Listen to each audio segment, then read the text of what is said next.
Hello friends, நீ வந்து நவீனா டைரிஸில் வந்து காளான் கிரேவி எப்படி செய்யறதுன்னு நம்ம பார்ப்போம்.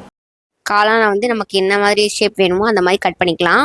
இப்போ வந்து வெங்காயமே வந்து நான் வந்து கட் பண்ணிக்கிறேன்.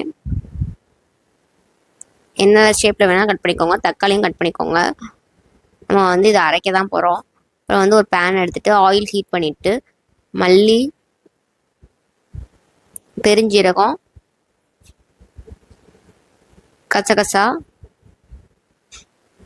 மிளகு, கொஞ்சம் சீரகம் எல்லாமே ஆட் பண்ணிக்கணும். வெங்காயம், தக்காளி எல்லாமே போட்டு ஃப்ரை பண்ணிக்கணும்.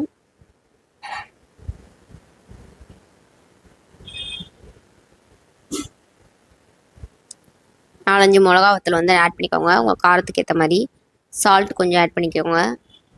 இதனால் மிக்ஸி ஜாரில் போட்டு பிளெண்ட் பண்ணி எடுத்துக்கணும். கொஞ்சம் வாட்டர் ஆட் பண்ணிக்கோங்க. அப்புறம் இன்னொரு பேன் எடுத்துகிட்டு அதுலேயும் ஆயில் ஹீட் பண்ணிவிட்டு கோல் கரம் மசாலா, கருவேப்பிலை எல்லாமே ஆட் பண்ணிக்கணும். கட் பண்ணி வச்சுருக்க காளானை வந்து ஆட் பண்ணிவிட்டு மஞ்சத்தூள், இஞ்சி பூண்டு பேஸ்ட் கொஞ்சோன்னு ஆட் பண்ணிக்கணும். இந்த அரைச்சி வச்சுருக்க பேஸ்ட்டை வந்து ஆட் பண்ணிக்கோங்க. கொஞ்சம் வாட்டர் ஆட் பண்ணிக்கோங்க.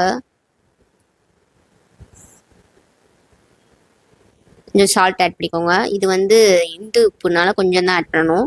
கொத்தமல்லி ஆட் பண்ணிக்கோங்க. இது குக்கரை மூடி வச்சுட்டு ஒரு விசில் விட்டு எடுத்துட்டிங்கன்னா காளான் கிரேவி வந்து ரெடி ஆயிரும். சப்பாத்திக்கு கரெக்டான